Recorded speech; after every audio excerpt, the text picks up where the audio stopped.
insya Allah pada waktu ini kita akan kajian dari satu lagi, yaitu lanjutan dari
warahmatullahi wabarakatuh.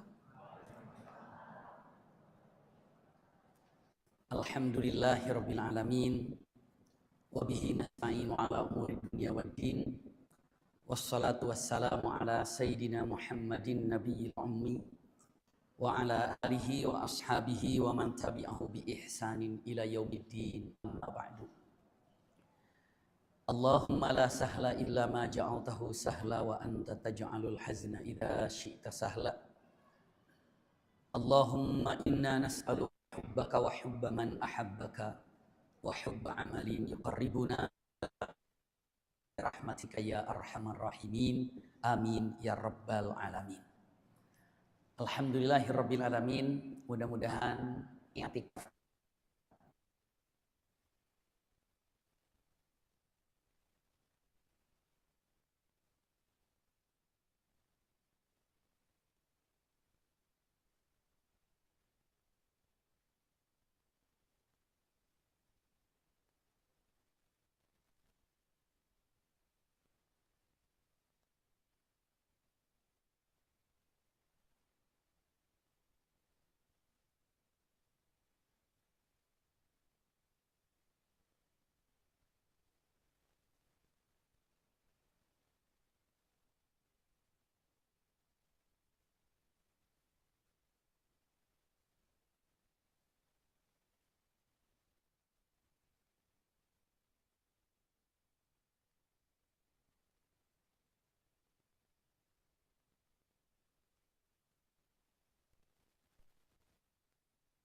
orangnya dari bisa.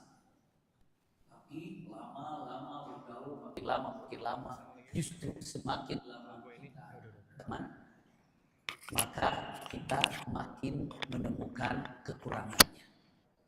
Sama, teman kita pun saat berteman dengan kita, makin lama teman kita ini makin menemukan kekurangan kita. Itulah hidup. Iya, tidak perlu jauh-jauh suami istri saja. Waktu sebelum menikah, itu rasa-rasanya pasangan hidup yang dipilihnya itu orang yang paling, yang Tapi setelah menikah, jangankan 1 tahun 2 tahun, mungkin 1 minggu aja sudah ketahuan. Ini kemarin waktu ta'aruf nggak ada akhlak kayak gini. Ini kemarin sifatnya nggak ada seperti ini. Maka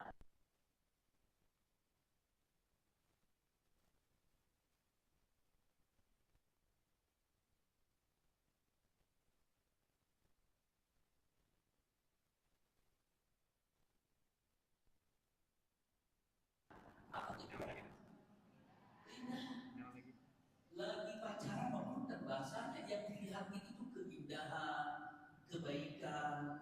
Nah, setelah itu putus misalnya. Setelah putus, ya akhirnya nikah dengan seseorang yang lain. Maka setelah menikah dengan yang lain, setelah itu dia menemukan kekurangan istrinya. Lalu dia berpikir, padahal pacar saya dulu mah nggak begini. Ya iyalah, karena belum tahu kekurangannya. Si istrinya pun mengatakan, padahal pacar saya mah nggak begini.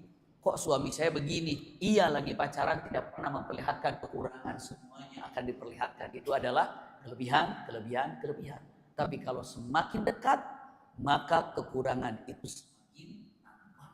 Tapi punten tidak berlaku untuk Rasul Sallallahu Alaihi Wasallam. Makin mengenalnya, maka kita semakin menemukan kesempurnaan. Makin mengenalnya, maka kita semakin jatuh cinta. Itulah sampai pujian dari Al-Quran dengan kata-katanya wa innaka la'ala khuluqin azim, akhlaknya paling mulia.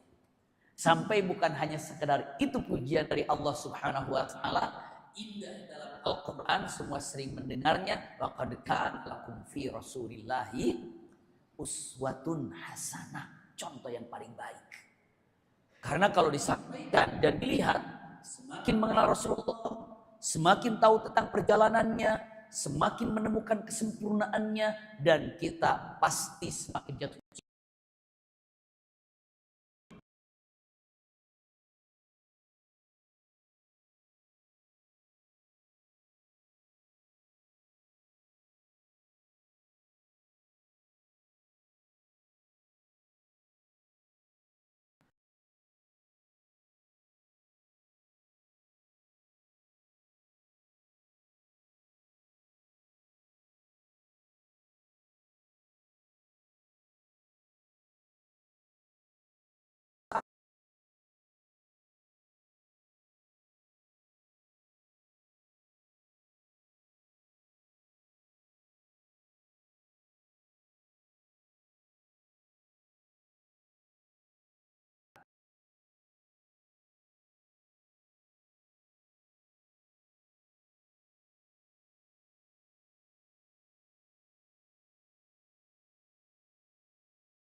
Di rumah Allah ketika dalam kajian ini, maka jangan lupa niatkan i'tikaf. Karena punten, keberkahan itu akan didapatkan ketika di situ, masya Allah, dekat dengan rumah Allah Subhanahu wa taala. Maka berbahagialah, berbanggalah kalau teman-teman punya rumah tidak jauh dari masjid. Khususnya untuk ikhwan, Masya Allah, sholat ke masjid itu sangat nikmat sekali, nyaman sekali. Karena apa? Karena itulah Rasulullah pertama kali bidik adalah masjid. Bahkan Rasulullah itu Masya Allah membawa bebatuan atau batu untuk pembangunan masjid. Tidak diam Rasulullah. Punten bahasanya ya. Kalau dikatakan Rasulullah ini tidak mau sekecil apapun amal soleh, ketika punya kesempatan untuk mengerjakannya lalu diabaikan, itu Rasulullah. Itu Rasulullah. Ulangi lagi. Iya, sekecil apapun kalau itu adalah amalan soleh dan amalan baik dan mampu dikerjakan, mustahil Rasulullah mengabaikan. Contoh, bukankah ketika mau hijrah Abu Bakar sudah menyiapkan untanya?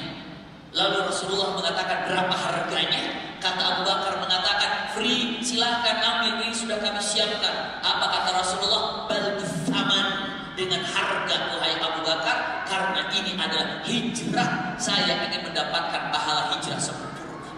Itu luar biasa, Masya Allah.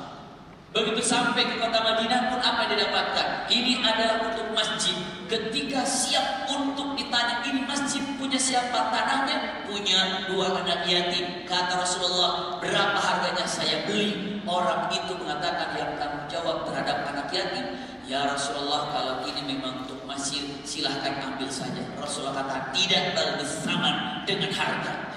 Maka ulama banyak menyatakan Masjid Nabawi yang raudhahnya itu yang disebut dengan raudhah, beberapa ulama menyatakan ini adalah wakaf dari Rasul Shallallahu Alaihi Wasallam. Itu gambaran. Iya, wakafnya. Masya Allah, taman surga. Yang kalau teman-teman semoga yang belum berangkat ke tanah suci Makkah ke Madinah, segera Allah mudahkan untuk berangkat ke sana. Punten, saya kasih nasihat yang pernah didapatkan dari guru kami yang kami sayangi, kami cintai, Kiai Haji Muhammad Maksum Yusuf rahimahullah, sudah wafat di Pondok Modern Ar-Risalah Ponorogo. Kami mondok di Ponorogo 5 tahun di sana. Begitu kami pulang, beliau menasihati, seharusnya ngabdi di pesantren sana, seharusnya ngabdi.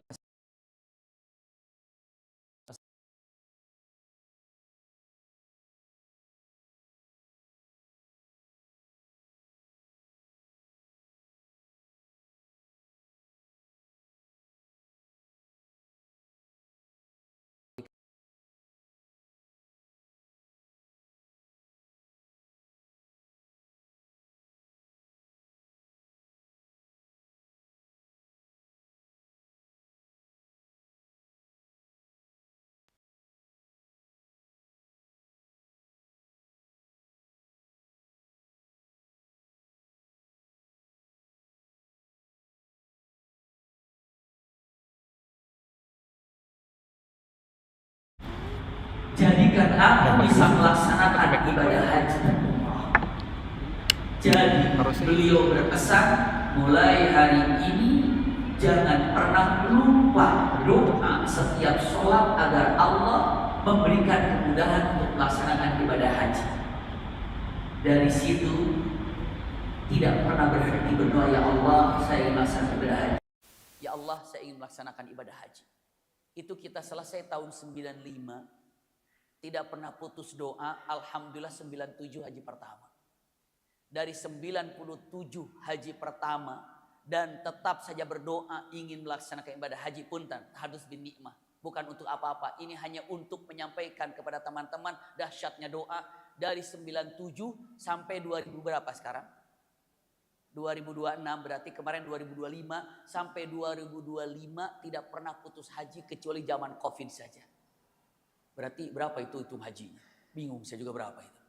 Iya, 97 sampai 2025. Itu tidak pernah putus haji kecuali zaman Covid saja.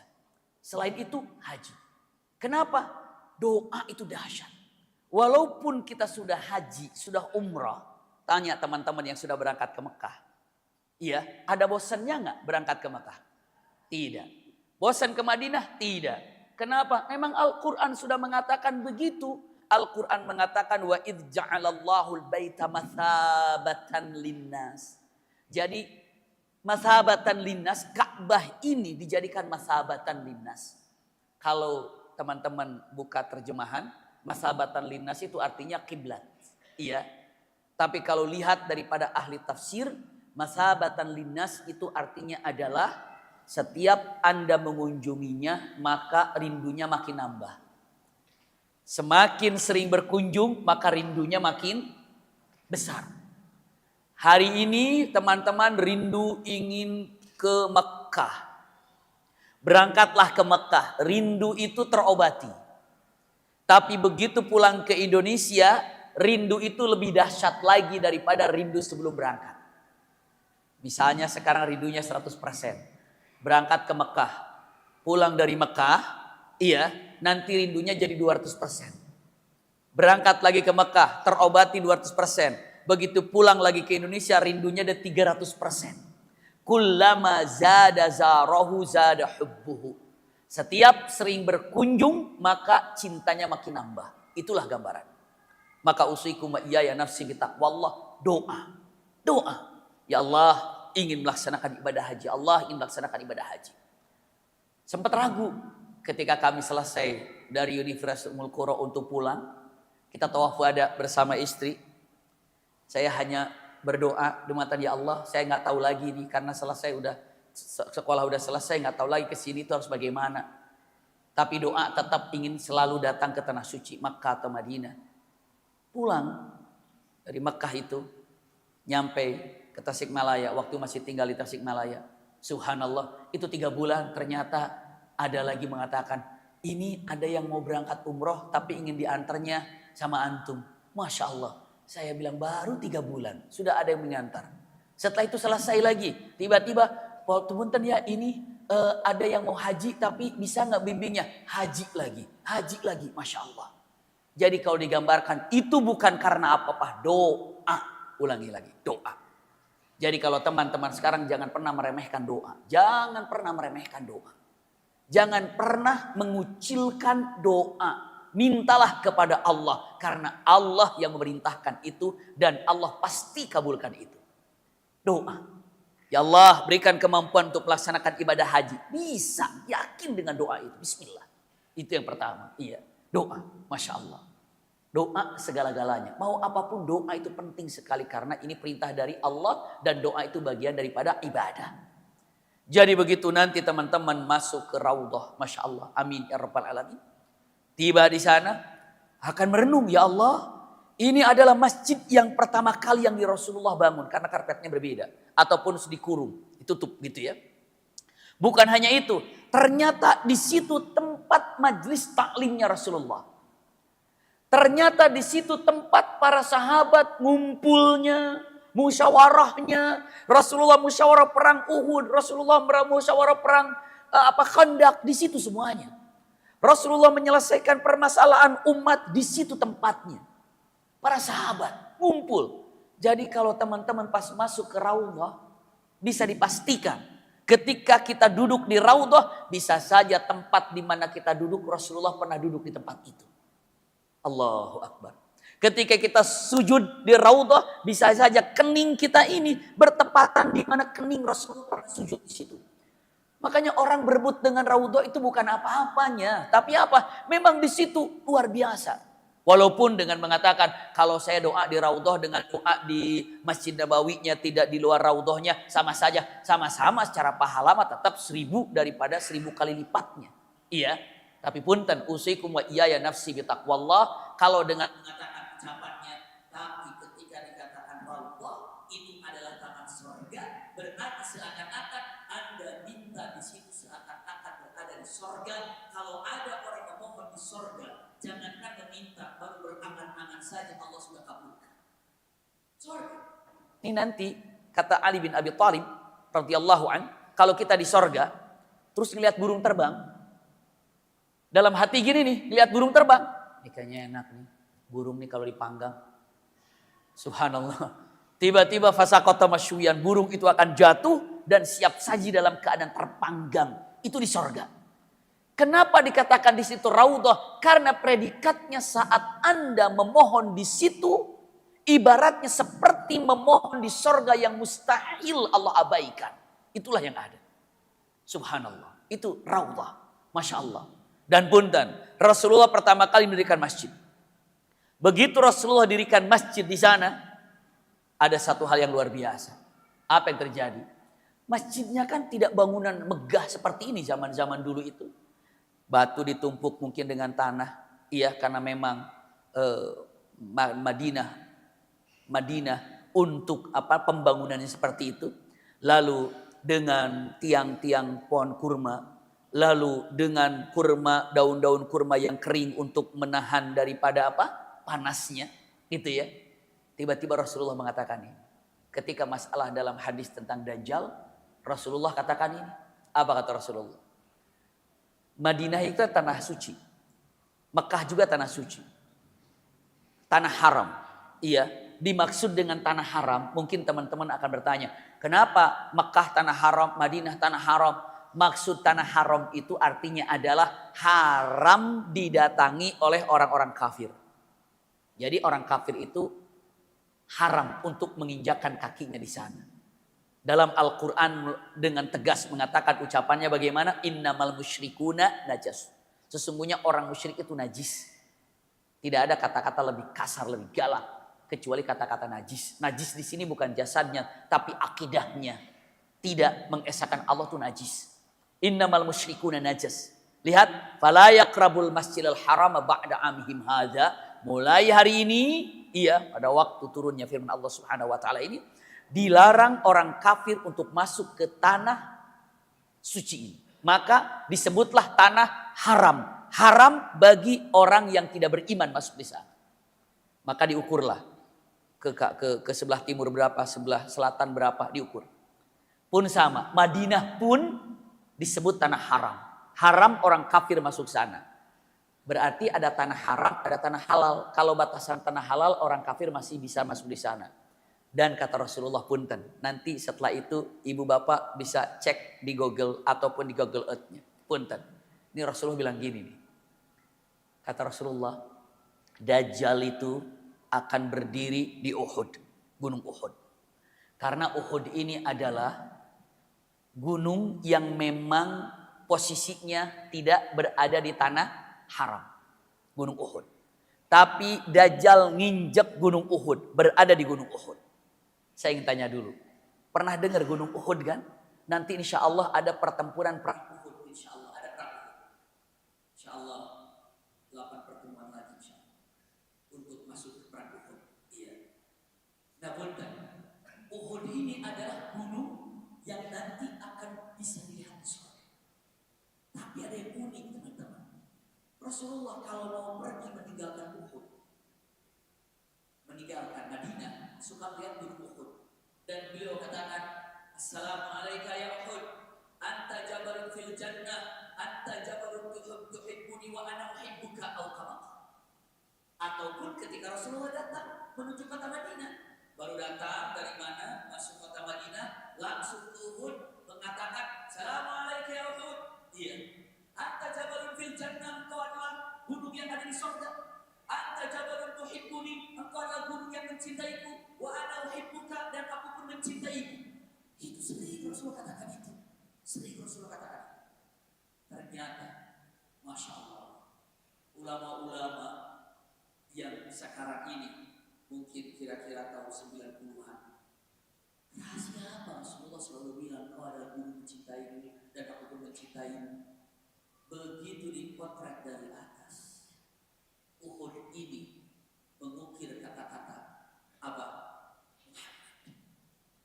Muhammad Subhanallah. Nanti setelah kajian lagi cek bagaimana gunung Uhud terlihat dari atas mengukir kata Muhammad.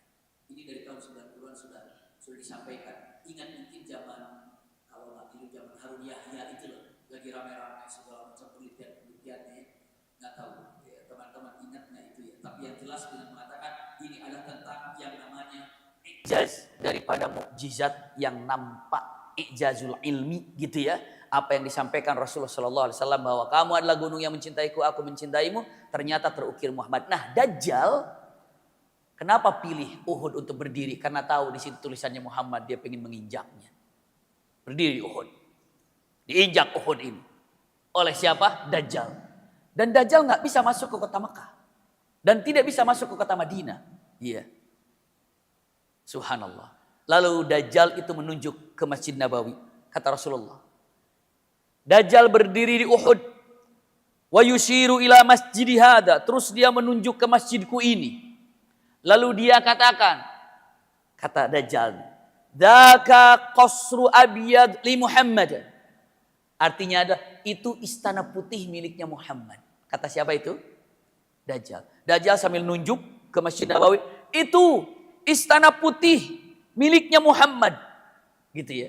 Para sahabat nanya, ya Rasulullah, Dajjal bilang ini istana?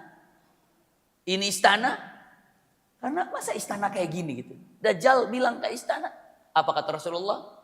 Ketahuilah, kalau kiamat sudah sangat dekat, masjidku ini seperti istana. Coba cek sekarang, Madinah, Masjid Nabawi seperti istana apa tidak? Masuknya, wah seperti istana. Luarnya payung-payungnya bagian istana. Masya Allah. Itu Rasulullah mengatakan. Nanti kalau kiamat sudah sangat dekat, masjid itu seperti istana. Sekarang sudah nampak. Lalu sahabat tanya lagi, putih ya Rasulullah? Kok putih?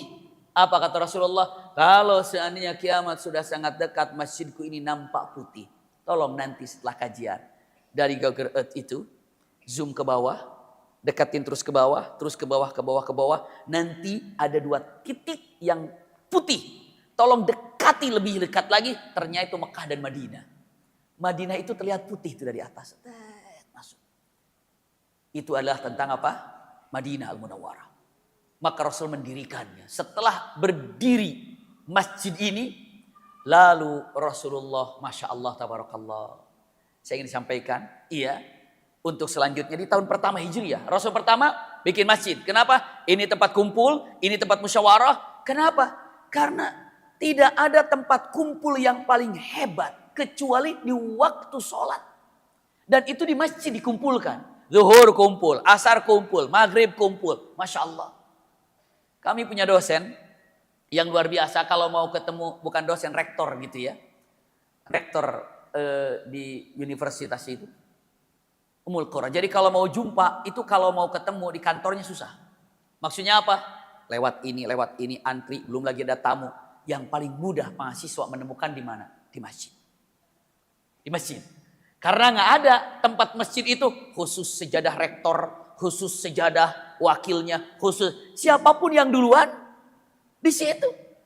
Kita bisa jadi sholat tanpa disengaja di samping kita apa? Rektor.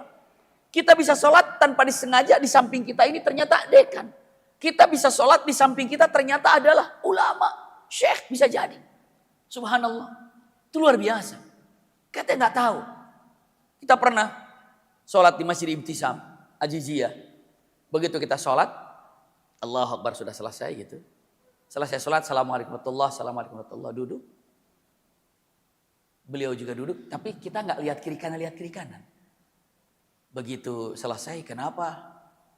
Apa begitu selesai kan berdiri satu orang. Insya Allah kita akan lanjutkan setelah sholat isya ini kajian tafsir yang insya Allah akan disampaikan Muhammad Ali As-Sabuni di masjid ini. Maka silakan falyatafaddal mashkura. Saya nunggu, ternyata berdiri di samping kanan. Ternyata tadi sholatnya di sini. Subhanallah. Jadi kita kayak, waduh, ternyata beliau tadi sholat di sini. Apa? Jadi setelah sholat di sini, falyatafaddal mashkura, berdirinya di kanan. Saya nunggu tuh. Mana Muhammad Ali Sabuni itu? Saya pengen ketemu juga. Kenapa? Dia kan pengarang kitab Sifatul Tafasir, Ayatul Tafasir. Begitu sampaikan untuk silahkan Muhammad Ali Sabuni untuk ke depan gitu kan. Kita lihatnya ternyata berdiri dari kanan. Plak. Oh, ternyata beliau. Nah itulah hebatnya masjid. Tidak ada masjid ini untuk fulan, tidak ada. Iya. Tapi apa? Masjid ini siapapun yang datang duluan sama. Ketika Rasulullah buat masjid, ingin menyamaratakan, tidak ada perbedaan di hadapan Allah Subhanahu wa taala. Antara seorang majikan dan budak bisa jadi sholat berjamaah bersama-sama. Itu kan Masya Allah, indah sekali. Makanya Abu Jahal, Abu Lahab ketika bertanya tentang Islam, yang ada terpikir dalam otaknya lah Islam. Masa kita satu baris dengan budak? Masa kita satu baris dengan budak? Kenapa? Mereka merasa kalau ini majikan ya budak jangan di sini, jangan masuklah. Usikum wa iyaya nafsi bitaqwallah. Sampai setelah Islam datang, Zubair bin Awam atau Abdurrahman bin Auf, kalau dia beli barang, beli baju gitu ya. Beli baju ini itu antara dirinya dan karyawannya sama. Sehingga begitu masuk karyawannya bajunya itu, Zubair bin Awam pun bajunya itu, ataupun Utsman bin Affan bajunya itu. Jadi begitu pada datang orang bingung, mana majikan, mana budak ini. Kenapa? Bajunya seragam. Islam.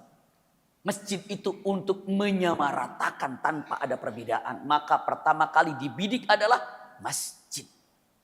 Subhanallah. Tidak ada yang namanya Ansor harus di depan, Muhajirin harus di depan. Tidak ada. Iya. Ataupun orang yang senior, yang sepuh di depan. Tidak. Namun apa? Siapa yang duluan? Silahkan. Kiri kanan? Silahkan. Masya Allah. Itu yang dibidik oleh Rasulullah masjid pertama. Menyatukan. Ukhuwah Islamah kuat, tidak ada perbedaan, dan itulah paling penting dalam kehidupan. Menyamaratakan. Setelah itu apa? Untuk mempercepat. Apalagi yang Rasulullah katakan, ini pernah saya sampaikan tapi untuk mengulang sedikit. Baru seperti teman-teman tahu, tolong simak baik-baik.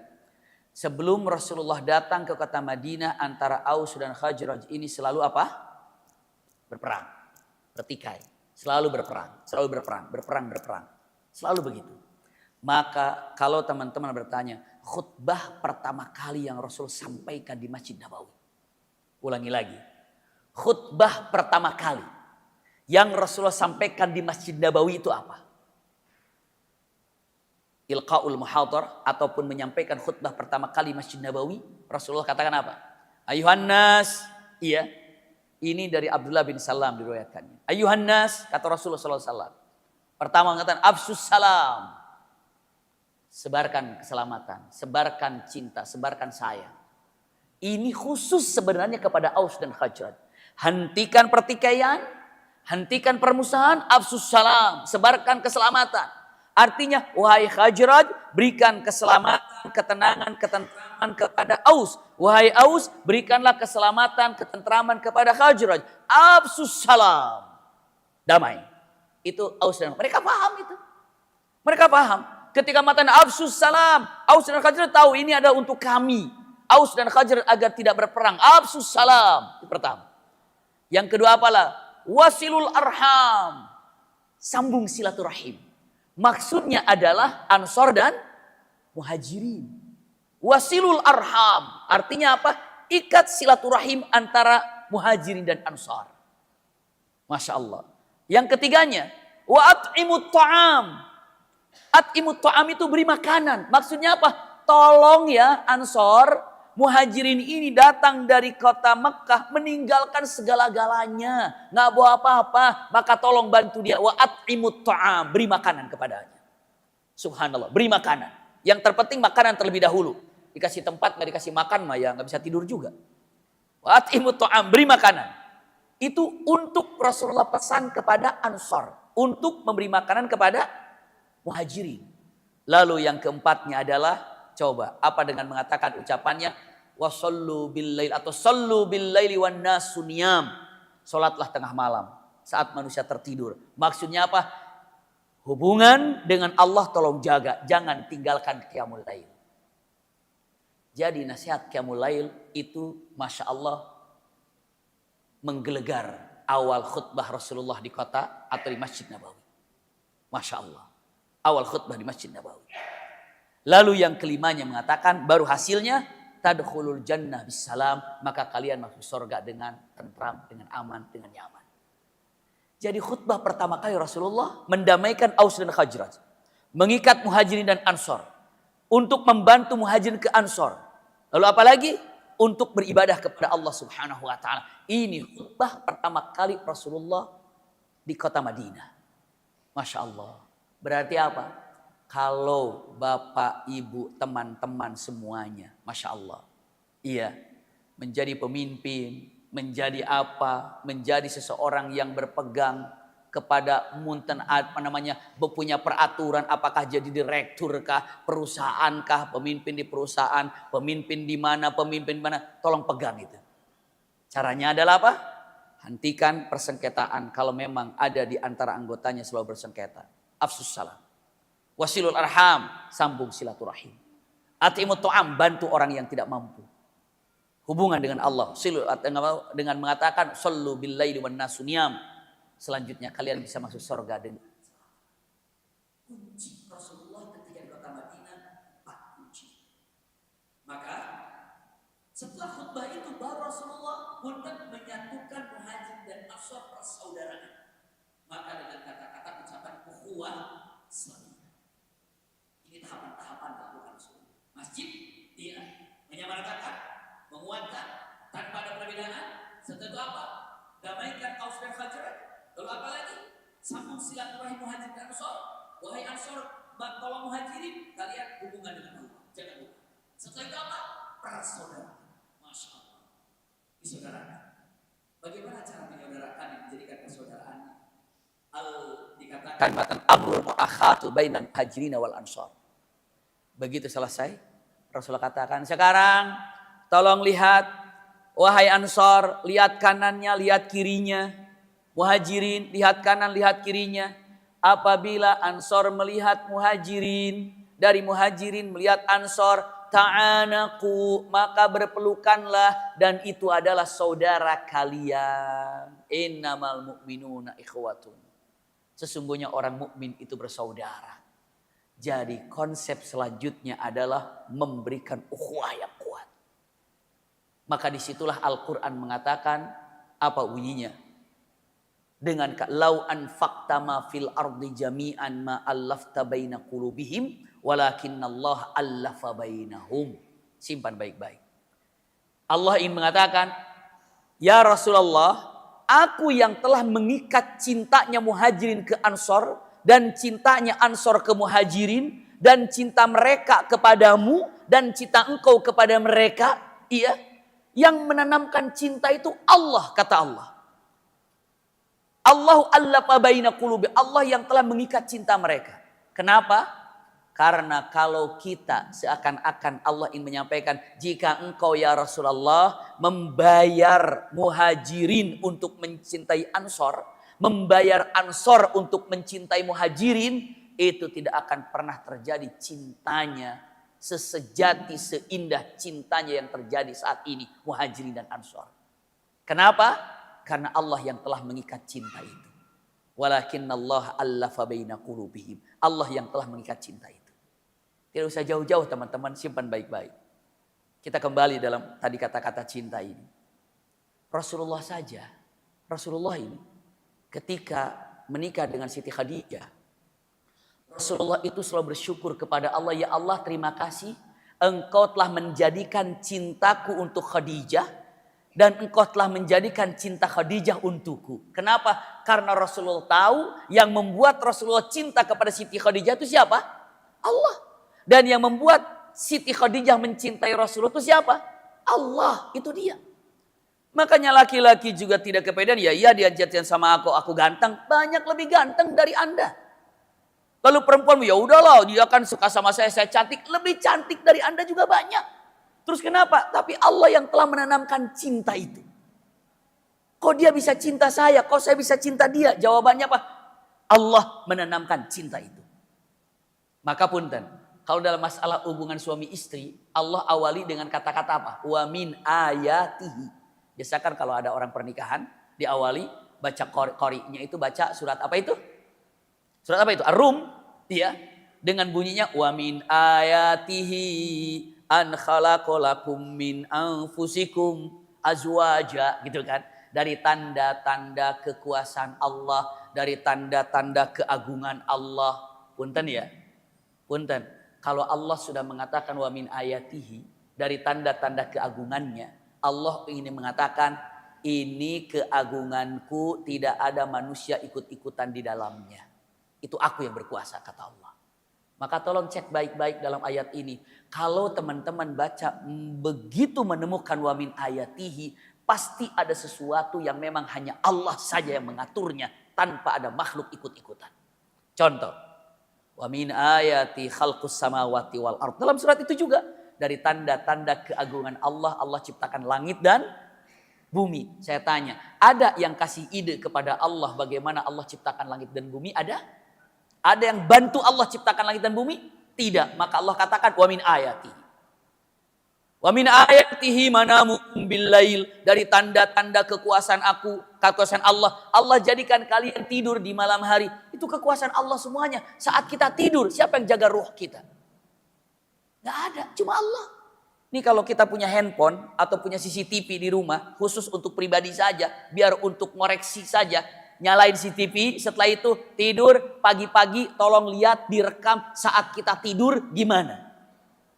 Kita pandang saat kita tidur, ya Allah saya lagi tidur gak nyadar ya narik selimut. Gak nyadar saya pindah kiri, hadap kanan, gak nyadar saya garuk-garuk, gak nyadar saya itu, gak nyadar saya ini. Ruh kita di mana? Allah katakan wa min ayatihi, dari tanda-tanda keagunganku, tanda-tanda ayat-ayatku. Itu gambarannya. Dan ternyata hubungan suami istri, punten ya, hubungan suami istri itu diawali dengan kata-kata wa min ayatihi. Karena apa? Karena cinta suami ke istri, istri cinta ke suami itu bagian daripada ayat Allah, keagungan Allah. Tidak bisa dipaksakan cinta itu. Wa min ayatihi. Makanya jangan heran. Begitu melihat pengantin, bingung. Apa bingungnya? Suaminya gagah banget ya, kok istrinya sederhana. Jawabannya, wa min ayatihi. Itu selesai. Sebaliknya, suaminya cantik banget ya, tapi istrinya cantik banget tapi suaminya biasa aja. Jawabannya apa? Wa min ayatihi. Itu gambaran. Beda banget ya usianya ya. Wa min ayatihi. Makanya kalau sekarang yang belum punya pasangan, kalau mau nembak gambarannya, neng kayaknya akan wa min ayatihi ini gitu. Wa min ayatihi. Wa min ayat itu dari tanda-tanda keagungan Allah. Maka punten saya lanjutkan dulu ya karena ini wa min ayatihi. Ayat Allah itu kan paling mudah untuk kita pahami itu dua kan. Ada ayat Allah yang dibaca, ayat Allah yang dibaca itu apa? Al-Qur'an gitu ya. Terus yang kedua ada ayat Allah kauniyah yang dilihat, dipandang, matahari, bulan, bintang, itu ayat Allah. Dan ternyata tahu, ayat Allah yang terdekat dengan orang yang sudah menikah, ayat Allah itu adalah pasangan hidupnya. Wa min ayati. Suami ketika melihat istrinya, ini adalah ayat Allah. Istri ketika melihat suaminya, ini adalah ayat Allah. Kalaulah pasangan hidup ngerti kalau pasangannya itu adalah ayat Allah, pasti tidak akan pernah tersakiti dan tidak akan pernah menyakiti, justru akan menjaganya. Karena tahu suamiku adalah ayat Allah yang harus aku jaga. Istriku adalah ayat Allah yang harus aku jaga. Itu penting buat kita. Makanya subhanallah, kata-kata wa min ayati itu dahsyat sekali. Kenapa? Rasulullah sampai bersyukur kepada ya Allah, terima kasih aku telah mendapatkan cintanya Khadijah. Karena yang telah membuat Siti Khadijah jatuh cinta kepada Rasulullah itu siapa? Allah. Lalu siapa yang membuat Rasulullah cinta kepada Siti Khadijah? Allah. Maka tolong syukuri cinta ketika cinta kita benar mencintai orang yang benar. Subhanallah. Iya. Itu gambarannya. Ya Allah, terima kasih kau telah hadiahkan kepadaku cinta kepada Rasulullah sehingga bisa hadir dalam kajian untuk sirah nabawiyah ini. Masya Allah. Terima kasih ya Allah, terima kasih. Yang membuat teman-teman bisa datang ke sini bukan karena apa-apanya. Punten, karena mencintai siapa? Rasulullah. Ingin tahu pada Rasulullah itu. Hari ini mungkin kita cuma bercerita itu ini. Tapi kelak di akhirat Rasulullah berada di hadapan ayahanda bunda, berada teman-teman semuanya. Langsung ini bukti cinta kita kepada Rasulullah. Bukti cinta kita kepada Rasulullah itu demikian. Subhanallah. Iya. Maka Masya Allah tabarakallah. Rasul itu sudah sangat mencintai kita. Hanya kita mungkin belum mampu membalas cintanya. Apa kata Rasulullah SAW? Ansar, lihat ke sebelah kiri. Kalau memang itu adalah muhajirin, peluklah itu saudaramu. Muhajirin lihat ke Ansor. Kalau memang itu adalah Ansor, peluklah dan itu saudaramu. Masya Allah. Berpelukan, berpelukan, berpelukan. Lalu kalian adalah ikhwah, saudara. Dan Allah telah mengikat rasa cinta. Tahu teman-teman? Itu banyak, hampir, ulangi lagi. Mungkin kalau dikatakan hampir seluruhnya Ansor. Ketika sudah berpelukan dengan muhajirin. Dengan mengatakan ucapannya, kalimatnya. Subhanallah, aku ada rumah. Kamu kebetulan rumahku ini ada 2. Kamu pilih mana yang kamu suka ambil. Segitunya itu. Masya Allah. Aku punya kebun. Kebunku cukup luas. Ya. Maka silahkan kamu pilih yang mana. Nanti kita bagi 2. Sampai ada yang sangat terkenal. Sa'id bin Rubai itu dipersaudarakan dengan siapa? Ada yang pernah mendengar? Abdurrahman bin Auf. Abdurrahman bin Auf itu muhajirin. Sa'id bin Rubai ini adalah orang Ansar. Iya. Begitu dipersaudarakan. Apa kata Sa'id bin Rubai ini? Ya Abdurrahman, kullu syai'in li falaka nisfu.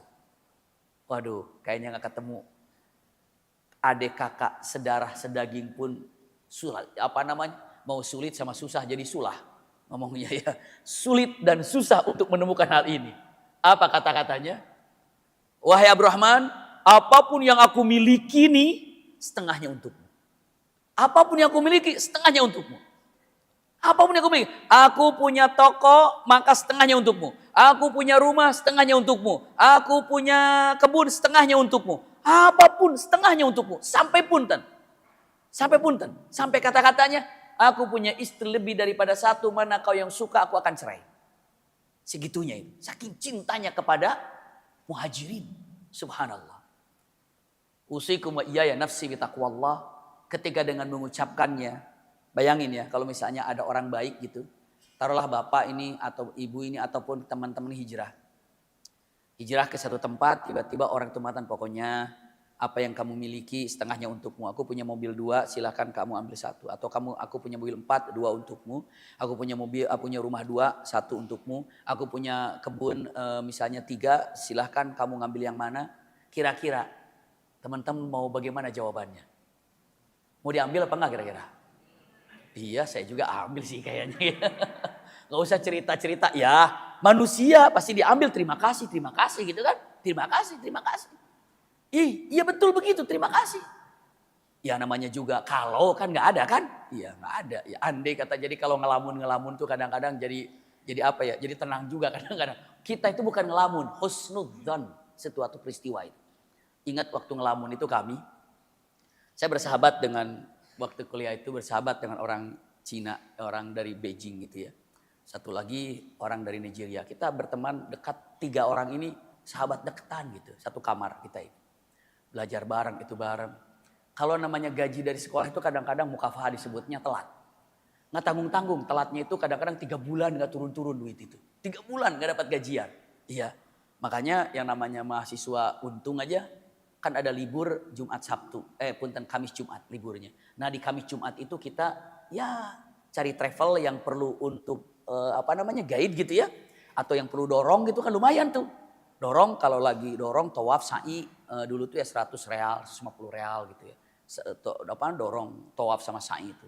Kita jagonya dorong-dorong kayak gitu dulu juga ya. Namanya mahasiswa yang penting. Nah lumayan tuh dapat 150 itu bisa hidup 1 minggu. Iya 1 minggu. Jadi kalau Jumat kita kerja. Kalau gaji nggak turun. Qadarullah ujian juga. Nggak mungkin kita kerja. Itu 4 bulan nggak turun-turun itu.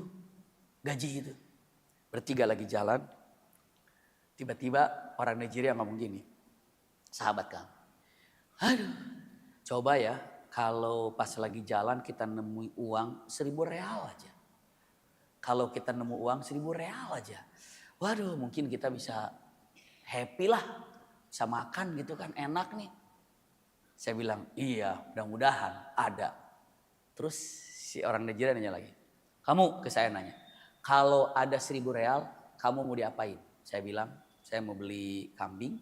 Iya masukkan ke freezer. Potong-potong biar kita makan nanti buat stok. Oh gitu. Kalau kamu saya nanya. Kalau saya mah beli kartu ini aja. Kartu makan aja. Kan kalau ke mahasiswa itu ada kartu makan, tinggal ke restoran kasih itu makan pakai kartu itu. Beli semuanya 1.000 real itu mungkin bisa jadilah sampai untuk 6 bulan gitu. Jadi kita nggak mungkin makan. Hanya nih orang Cina ini. Kalau kamu? Kalau saya dapat 1.000 real 500 buat kamu, 500 buat kamu. Nah kamu? Saya mau menghayal lagi katanya. Saya mau menghayal lagi katanya. Kenapa? Tanggung menghayal cuma 1.000. Lebih aja banyak ketawa semuanya. Jadi dia bilang, kalau dapat saya kasih kamu 1.000, saya kamu 1.000. Terus kita nanya, kamu? Dia dengan entengnya ngomong, bilang, saya mau menghayal lagi katanya. Itu pintar sekali orang itu, saya mau menghayal lagi gitu. Nah punten ya. Jadi kalau kita ini subhanallah melihat daripada hebatnya Ansor kepada Muhajirin. Ini apa yang aku miliki setengahnya untukmu. Silakan ambil. Apa yang disampaikan Abdurrahman bin Auf? Teman-teman apa jawaban Abdurrahman bin Auf? Di luar dugaan. Barakallahu fi ahlik. Wa barakallahu fi amwalik. Masya Allah. Lihat dengan ucapannya. Semoga Allah berikan keberkahan kepada hartamu. Semoga Allah berikan keberkahan kepada keluargamu. Lihat. Terima kasih apa yang telah kau tawarkan. Namun lihat. Saya hanya minta 2 saja. Bisa kebayang yang dipinta 2 itu apa? Jawabannya adalah. Iqrid li qardan hasan. Pinjamkan uang aku. Minjem. Minjem uang aku. Yang keduanya. Dulluni ila suq. Dulluni ila suq. Tunjukkan kepadaku di mana pasar. Masya Allah. Saya ingin tahu di mana pasar. Dan aku minjem uang. Buat apa? Aku mau kerja. Wah hebat itu. Yang ini kekeh ngasih, yang ini kekeh kerja. Kan keren. Maka apa yang dilakukan oleh siapa? Oleh Sa'id bin Rubai ini. Sa'id bin Rubai ini untuk pinjaman pasar sebelah sana. Jualan. Dalam waktu 1 pekan saja utang udah lunas. Masya Allah. Sampai dalam waktu nggak nyampe 2 bulan sudah bisa menikah dengan wanita pilihannya. Subhanallah. Dengan apa? Dengan hasil yang ada. Maka di situ punten. Tadinya nggak ada yang tahu sudah menikah. Sudah menikah? Punten ya. Yang namanya parfum buat laki-laki dan perempuan itu ini ketahuannya di situ. Laki-laki itu parfumnya tidak nampak warnanya tapi wanginya apa? Tajam. Itu laki-laki. Jadi kalau laki-laki parfumnya itu nggak kelihatan. Tapi apa? Tajam. Parfumnya tuh Masya Allah luar biasa. Iya. Bahkan ada yang namanya parfum, subhanallah. Itu berhari-hari gak hilang-hilang. Itu parfum, Masya Allah. Gak hilang-hilang. Udah dicuci, masih ada lagi. Dicuci, masih ada lagi. Itu luar biasa. Gak tahu seperti apa nama parfumnya. Tapi pernah kami dikasih baju oleh salah seorang, salah seorang ulama di sana gitu ya. Kasih baju, kebetulan posturnya juga terlalu beda. Dikasih, saya pakai, wangi. Setelah itu dicuci, masih wangi. Dicuci, wangi, entah berapa kali dicuci, wanginya masih tetap nempel. Terus saya bilang, ngobrol dengan rahimahullah Syekh Ali Jabir. Rahimahullah sudah wafat. Syekh, saya pernah dapat wangi-wangian kayak udnya luar biasa. Oh itu ada. Mahal, nanti saya kasih. Saya senang. Alhamdulillah saya kasih. Ternyata begitu jumpa. Ada, alhamdulillah, sini tangannya. Saya dikasih cuma digitu aja. Saya kira dikasih 1 botol gitu kan. Ini mahal, saya juga suka. Oh ternyata begitu diginikan. Terus beliau dengan mengatakan ucapannya. Iya beberapa hari insya Allah tidak hilang. Diginikan. Semakin ada keringat tinggalin tercium. Iya. Udah dicuci udah mandi silakan tercium. Mungkin sekitar 3 atau 4 hari masih ada. Walaupun sudah pakai sabun, sudah pakai apa. Ada aja. Seperti itu wangi itu luar biasa. Nempelnya luar biasa. Wangi-wangian itu. Untuk laki-laki. Iya. Untuk laki-laki itu tidak nampak warnanya, tapi wanginya apa? Tajam, pekat. Itu adalah parfumnya laki-laki. Tapi kalau untuk parfumnya perempuan, warnanya nyata, tapi punten, wanginya itu sedikit. Makanya perempuan itu tidak dianjurkan untuk yang kalau sudah pergi wanginya masih nempel di situ, nggak usah. Iya. Yang penting tidak menghilangkan bau yang tidak enak saja. Khususnya untuk pribadi atau yang duduk di sampingnya. Ini parfum 1 botol habis sekali pakai. Habis sekali pakai kan repot juga. Nah punten. Maka wanita itu menggunakan parfum. Parfumnya itu dicampur lalu dikasih safran. Tahu safran? Merah. Nah cara gunakan minyak wanginya, safronnya, merahnya kena wajah. Sekaligus dijadikan apa? Makiaj itu dijadikan apa namanya? Make up. Sini. Iya, jadi minyak wanginya, saffron, gini kan. Jadi agak merah tuh wanita itu, jadi tidak ada wangi-wanginya, tapi merahnya nyata. Iya, Itulah para wanita ketika menggunakannya. Punten. Satu waktu Abdurrahman bin Auf subuh-subuh mau ke masjid, salah ngambil. Yang beliau ambil itu adalah parfum istrinya. Iya, merah sini. Begitu Rasulullah melihat, oh merah-merah. Tapi yang namanya Rasulullah kan, Masya Allah, orang seperti Rasulullah itu nggak usah dikasih tahu juga udah paham ini pasti salah ngambil ini. Iya, nggak ada curiga-curiga, nggak. Abdurrahman, udah nikah ya? Cerdas Rasulullah. Kenapa menggunakan yang agak merah? Oh berarti salah ngambil. Oh berarti dia sudah menikah. Langsung, Abdurrahman sudah menikah? Sudah ya Rasulullah. Barakallahu lak wa barak alaika wa jama'a bainakum bi khair. Lalu ditanya mengatakan kalimatnya. Apa kata Rasulullah? Kapan disebutkan? Lalu Rasulullah mengatakan aulamu walau bisyad. Artinya apa? Bikin walimah walaupun hanya dengan seekor kambing. Jadi walimah itu untuk menginformasikan kalau ini sudah menikah. Informasi. Makanya kalau pernikahan yang dirahasiakan itu agak aneh juga. Iya. Punten ya akhwat semuanya melalui majlis dari tempat ini. Kalau ada yang ngajak yang namanya siri nggak usah lah. Iya. Nggak usah. Nggak usah saya katakan. Iya. Kalau ada siapapun mau bagaimanapun nggak usah. Mendingan langsung resmi ke KUA-nya bicaranya. Karena apa? Karena repot nanti ujung-ujungnya. Walau bagaimanapun. Nanti diproses. Kalau sudah itu nanti akan proses itu. Banyak sekali. Ya teman-teman di majlis dengan matan keluhannya itu berat. Iya keluhannya berat. Hukum negara ini adalah untuk. Bukan untuk menyulitkan. Tapi untuk apa coba? Untuk mengamankan dari dua belah pihak yang ada. Makanya kalau kata-kata seperti itu. Ya aulamu walau bisyad. Artinya apa? Bikinlah walimah walaupun hanya dengan seekor kambing. Ini adalah ketika diukhuwahkan. Dan ternyata Abdurrahman bin Auf dalam waktu beberapa bulan saja sudah terdengar namanya, bisnisnya luar biasa. Sampai Rasulullah memuji Abdurrahman bin Auf. Apa katanya? Ada yang pernah dengar pujian Rasulullah untuk Abdurrahman bin Auf? Abdurrahman, ini orang ini lau ba'at turab la rabi. Artinya Abdurrahman bin Auf ini kalau jualan pasir di padang pasir pasti untung. Jualan pasir di padang pasir, pasti ada yang beli. Keberkahannya bisa dibayang nggak? Ini di padang pasir, dia nyiduk pasir di karung.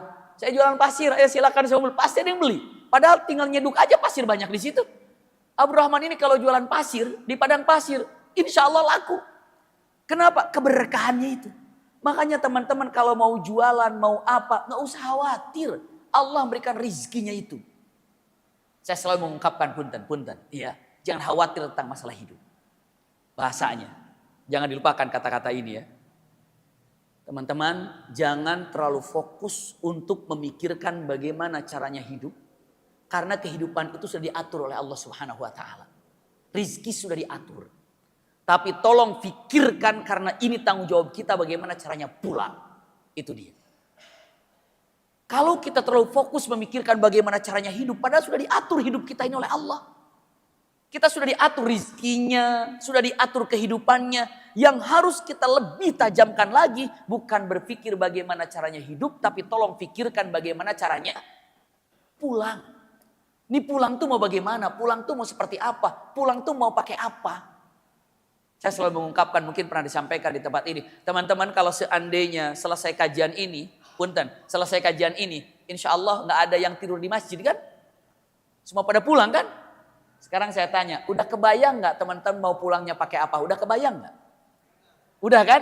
Ada yang bilang, saya nanti dijemput, saya naik motor, saya ikut teman, saya tinggal pakai Grab. Ada yang pulangnya itu udah ada kebayang dalam pikiran kita tuh pulang ke rumah tuh pakai apa? Nah punten, andai kita diperintahkan oleh Allah saat ini untuk pulang ke akhirat, udah kebayang belum kendaraannya? Mau kendaraan sholat, monggo silahkan bisa diandalkan sholat kita. Mau kendaraan puasa udah diandalkan puasa kita. Mau kendaraan zakat udah diandalin zakat kita. Mau kendaraan baca Quran udah diandalkan baca. Silahkan renungkan bagaimana caranya pulang. Bukan hanya sibuk memikirkan bagaimana caranya hidup. Itu penting kali. Nah Abdurrahman bin Auf itu kalau untuk hidup Masya Allah mereka ini luar biasa. Iya, rizkinya benar-benar sudah diatur oleh Allah Subhanahu wa Ta'ala. Tapi bagaimana caranya untuk pulang ini? Maka semua pikirannya bagaimana cara untuk pulang? Bagaimana cara untuk pulang? Berpikirkan untuk pulang, ternyata begitu wafatnya berapa harta yang ditinggalkannya? 8 juta dinar. Abdurrahman bin Auf wafat, iya, dengan mengatakan 8 juta dinar. Samanu milyuna dinaran. Subhanallah, 8 juta dinar itu berapa itu? 1 dinar berapa sih sekarang? 1 dinar berapa gram? Nggak usah diceritain lah ya. Taruhlah misalnya 1 dinar itu 5 gram atau 4 gram sekian gitu ya. Berarti kalau 1 juta dinar, ya hitung aja. Hitung aja berapa itu kekayaan begitu beliau wafat itu. Pada sahabat Rasul, padahal sudah bagi sana, bagi sini. Ada kisah-kisah khusus nanti insya Allah kita akan sampaikan di kesempatan yang akan datang. Saya lanjutkan dulu punten, iya, agar langsung nanti ke bagian untuk berikutnya. Lalu apalagi? Di tahun pertama Hijriah ini, saya sampaikan dengan cepat. Itu di tahun pertama Hijriah, tidak ada orang Madinah, orang Muhajirin atau orang Ansor yang lahir anak laki-laki, nggak ada. Semua anak perempuan, lahir anak perempuan. Kalau laki-laki wafat, anak perempuan. 4 bulan teman-teman, orang Muhajirin dan Ansor setiap ibu yang hamil nggak ada laki-laki yang lahir, semua perempuan. Lalu orang-orang Yahudi bikin hoax, bilang mengatakan ucapannya, sudah terkena azab, sudah terkena sihir, Muhajirin Ansor udah nggak bakalan punya anak laki-laki, semua pasti anak perempuan. Goyah itu. Goyah. Nah, punten. Ketika Rasulullah di Madinah itu mengutus Zaid bin Harith untuk menjemput keluarganya. Bukankah Siti Aisyah masih di Mekah? Bukankah Asma binti Abu Bakar masih di Mekah? Gitu kan?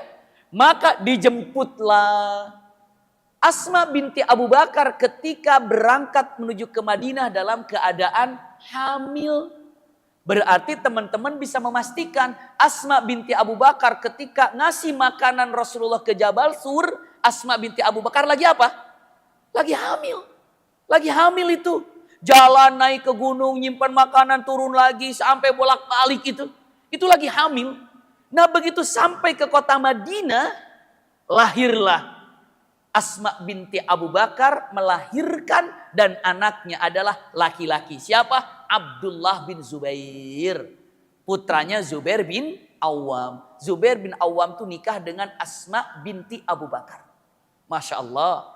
Jadi bayi yang pertama kali lahir di kota Madinah adalah Abdullah bin Zubair. Maka begitu lahir dikatakan, Allahu Akbar ya Rasulullah. Anak ini laki-laki. Laki-laki hidup. Karena selama 4 bulan kalau ada anak laki-laki lahir mati. Lahir mati. Tapi ini hidup. Maka Rasulullah bangganya diambil. Lalu Rasulullah tahnik. Biasa kurma ditaruh di sini. Dimasukkan ke mulutnya. Siapa? Abdullah bin Zubair. Maka bayi yang pertama kali lahir laki-laki di kota Madinah adalah Abdullah bin Zubair. Jangan dilupakan. Setelah itu apa? Setelah itu Rasulullah SAW punten. Perubahan sholat. Penting. Ya, perubahan apa? Sholat. Perubahan sholat yang mana? Saya pernah sampaikan ketika perjalanan Isra Mi'raj. Ya, sholat ini dalam 3 tahapan. Pertama, Isra Mi'raj gitu kan. Pertama, sholat sebelum Isra Mi'raj. Itu alal khiyar. Khiyar itu apa? Terserah. Mau berapa rakaat, mau langsung sujud. Bacaannya terserah, mau subhanallah, subhanallah saja. Mau terserah. Itu adalah sebelum apa? Sebelum Isra Mi'raj. Bahkan ada yang mengatakan sebelum Isra Mi'raj itu sholatnya cuma 2 kali. Pagi dan malam saja. Dan itu 2 rakaat, 2 rakaat. Ada yang berpendapat itu. Yang jelas sholat sebelum Isra Mi'raj ini adalah rakaatnya bebas. Bacaannya bebas. Waktunya bebas. Walaupun ada beberapa ulama mengatakan waktunya pagi dan sore saja. Itu setelah sebelum Isra Mi'raj. Setelah Isra Mi'raj sholatnya sehari 5 kali. Zuhur, asar, maghrib, isya, subuh. Namun semuanya rakaatnya 2 rakaat. Menghadap Aqsa. Bacaannya ditentukan. Gerakannya ditentukan seperti yang kita sholat. Itu setelah Isra Mi'raj. Begitu Rasulullah sampai ke kota Madinah, tahun pertama Hijriah, langsung ada perubahan dalam rakaat sholat. Yang sekarang. Duhur berapa kali? Berapa kali? 1 kali. Iya, 4 rakaat. Yang keliru, iya. Jangan makanya kaget saya. Duhur berapa kali? 4. 1 kali. Iya, berapa rakaat? 4. Iya, asar 4 rakaat. Lalu apa lagi? Maghrib 3 rakaat. Subuh 2 rakaat, isya 4 rakaat. Dan punten, begitu sudah sampai, punten ya. Kadang-kadang ada orang punya kelemahan dalam menghafal ada. Di situ ada, itulah pentingnya para penyair. Jadi kata Rasulullah, ayuhan nas, salat ini jangan lupa ya. Zuhur 4 rakaat, apalin? Asar 4 rakaat, maghrib 3 rakaat, isya 4 rakaat, subuh 2 rakaat. Ada yang bingung. Susah ngapalinnya gimana. Ada beberapa kabilah. Zuhur 4 rakaat, asar 4 rakaat. Terus sampaikan. Hafal? Rasul tanya, 4 yang zuhur berapa? Berapa tadi ya? Ada beberapa kabilah yang memang susah untuk menghafal seperti itu. Berapa rakaat ketukar-tukar. Disitulah Hasan bin Thabit seorang penyair. Kadang-kadang kita dulu lagi sekolah, ketika disyairkan bisa hafal. Ketika dihafalin tanpa syair, kadang-kadang susah hafal. Maka langsung Hasan bin Thabit, ya Rasulullah, saya mengajarkan mereka. Iya, inna salata arba'un fa'arba'. Salat itu 4 dan 4. Itu maksudnya apa? Zuhur dan asar. Summa salasatun ba'daha arba'. Terus 3, terus 4. Wal fajr rak'ataini la tudayya'. Dan ingat salat fajar 2 rakaat jangan lupa. Jadi kalau terjemahannya, salat itu 4 dan 4, terus 3, terus 4, terus subuh 2 rakaat jangan lupa. Setelah itu kata Hasan bin Thabit, ayo ulangi. Langsung semuanya serempak. Inna salata arba'un fa'arba. Thumma salasatun ba'daha arba. Wal fajr rak'ataini la tudayya. Langsung kata Rasulullah. Langsung hafal digituin. Kata Hasan bin Thabit, beginilah keahlian orang-orang penyair ketika memahamkan untuk menghafalkan orang dalam apa? Bacaan. Masya Allah. Langsung hafal. Itu ada dahsyatnya penyair. Jadi punten, di tahun pertama Hijriah tadi bangun masjid. Lalu apa lagi? Masya Allah, ukhuwah. Setelah itu apa lagi? Bukan hanya sekedar ukhuwah, tapi apa lagi? Iya, di situ dengan mengatakan Masya Allah, waktu punten apa namanya laki-laki yang pertama kali adalah siapa? Abdullah bin Zubair. Lalu selanjutnya Masya Allah tabarakallah perubahan sholat. Lalu di tahun Hijriah pertama juga itu adalah adanya syariat adzan. Iya, adanya syariat adzan dan usikum wa iyaya nafsi bitaqwallah. Antara ke satu kedua ada peristiwa adzan. Ada peristiwa perbaikan ekonomi. Di tahun kedua menjelang ke tahun kedua Hijriah, lalu perbaikan daripada ketatanegaraan. Iya. Lalu selanjutnya di tahun kedua Hijriahnya juga masuk perubahan kiblat. Lalu selanjutnya adanya perang Badar. Nah nanti masuk perang Badar. Jadi nanti insya Allah bulan yang akan datang kita akan lanjutkan di tahun kedua Hijriah. Apa yang terjadi di tahun kedua Hijriah ini. Seperti itu ya.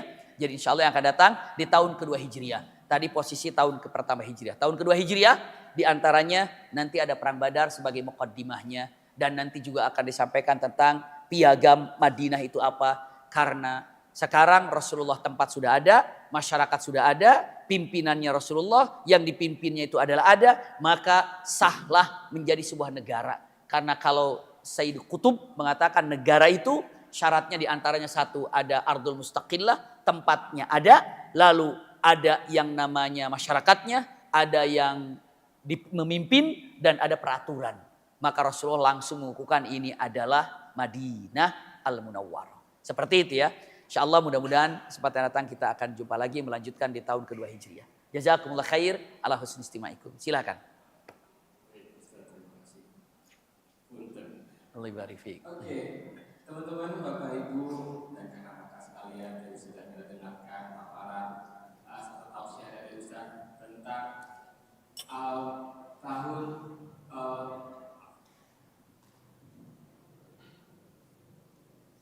ya, Tentang tahun pertama diwariskan kedatangan Rasulullah bagian kedua. Ada pertanyaan Ustaz? Silakan. Saya dapat juga pesan sponsor. Iya. Sebagai pertanyaan buat teman-teman terutama beberapa kakak dan ibu sekalian, ada sedikit informasi promosi cantik.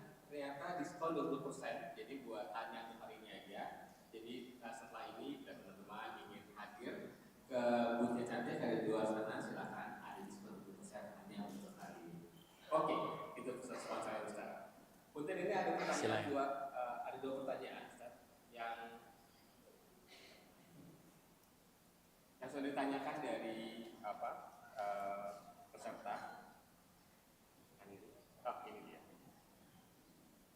Hanya ada dua Ustaz. Ini benar ditanyakan satu persatu ya Ustaz. Silakan. Yang pertama, nilai kepemimpinan apa yang paling relevan dari sirah Nabawiyah untuk tantangan umat saat ini? Iya. Gimana? Ulangi lagi, kurang jelas tadi. Nilai kepemimpinan apa yang paling relevan dari sirah Nabawiyah untuk tantangan umat saat ini? Masya Allah, jazakumullah khair. Kalau untuk kepemimpinan yang paling relevan untuk pada saat ini, subhanallah, karena semua ada contoh di zaman Rasul Shallallahu Alaihi Wasallam. Iya, bahkan jangankan untuk menjadi seorang pemimpin, mau jadi seorang nabi saja, itu ada sifat yang paling diutamakan, itu adalah al-amin, dapat dipercaya. Jadi itulah yang paling luar biasa. Mau jadi pemimpin di rumah, pemimpin di perusahaan, pemimpin di kenegaraan, itu satu al-amin. Namanya adalah dapat dipercaya. Kalau orang sudah mempercayai, indah sekali. Tapi kalau sudah tidak percaya, sulit sekali. Dan itu adalah jejak dari seseorang. Rasulullah sudah mendapatkan gelar al-amin saja sebelum menjadi nabi. Tapi begitu jadi nabi tetap aja ada orang yang mendustakannya. Apalagi kalau diawali terkenal dengan bohongnya. Maka mau dimanapun sebagai apapun, tolong pegang baik-baik. Al-amin ini adalah punten kepemimpinan yang paling utama siapapun. Wallahu a'lam. Allah barik fiik. Jadi yang penting sebenarnya mau pemimpin atau bukan itu kejujuran pada kami. Betul, iya. Terutama ketika sudah menjadi pemimpin. Oke, baik, berkisah situ. Pertanyaan kedua Ustaz. Rasulullah dikenal sangat tegas dalam prinsip. Iya. Tapi juga lembut dalam sikap.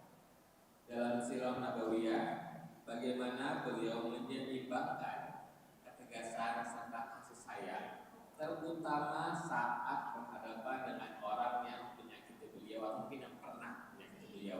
Iya. Ini relevan banyak orang yang Ustaz ya. Betul. Masya Allah. Terima kasih, jazakumullah khair. Rasulullah SAW mungkin adalah orang yang kalau dicek, nanti kita akan bahas secara khusus di ujung-ujung. Beberapa kali bukan hanya sekedar menyakiti Rasulullah dengan lisan, tapi mencoba dalam pembunuhan. Itulah yang ada. Dan waduh, luar biasa. Berapa banyak orang yang mencoba untuk membunuh Rasulullah SAW.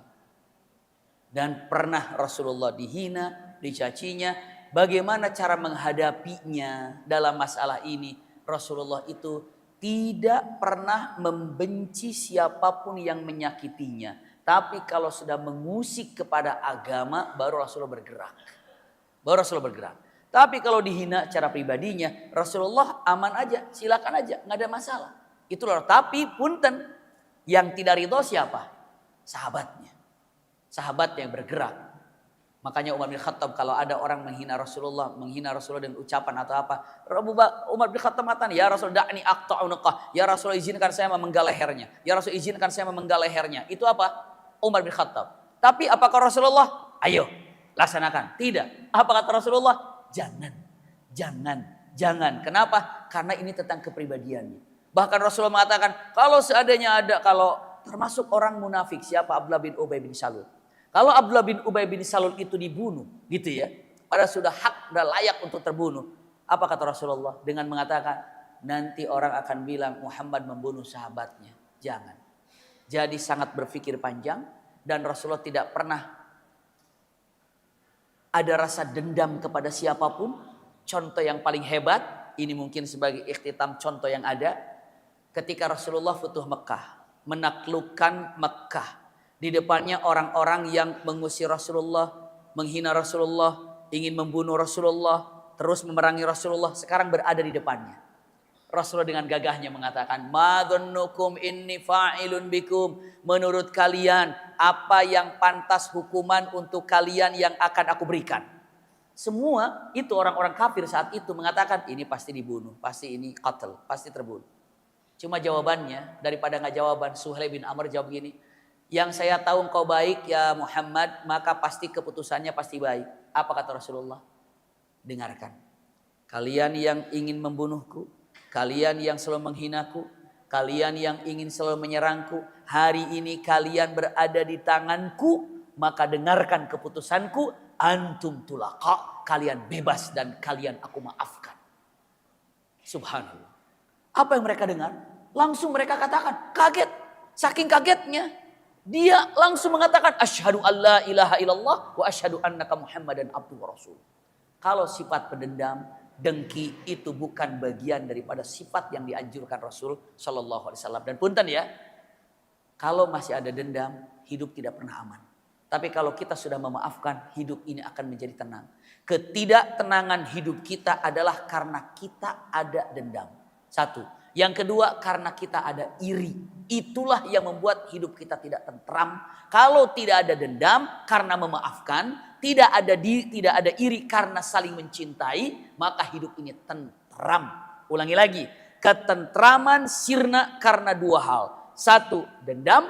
Dua, iri. Andai dendam tidak ada karena memaafkan, andai iri tidak ada karena cinta hadir, maka hidup ini akan nyaman dan tenang dan tentram. Itulah yang dirasakan oleh Rasul Shallallahu Alaihi Wasallam. Allah barik fiik. Jadi nggak ada dendam, nggak ada iri. Dua nasihat yang sebetulnya sangat mudah diingat, tapi kalau dijalani, masya Allah. Ayah kau. Baik, Ustaz, terima kasih banyak. Sami-sami, Allah barik fiik. Seperti yang saya selalu ingatkan juga dari diri saya sendiri, agar selalu mendoakan agar tetap sehat walafiat. Ya, terutama di cuaca seperti ini, agar nanti insya Allah bulan depan kita bisa datang lagi di kajian History of the Universe, dapat lagi ketua dari Ustaz Antum Maki, informasi tentang banyak hal yang terutama tentang kisah Rasulullah SAW yang nanti kita akan bisa dapatkan ilmunya. Ustaz, Jazakallahu khairatun nuhunnya. Sami-sami. Insya Allah kita akan ketemu lagi. Insya Allah. Amin. Hatur nuhun. Jazakallahu khairan. Assalamualaikum.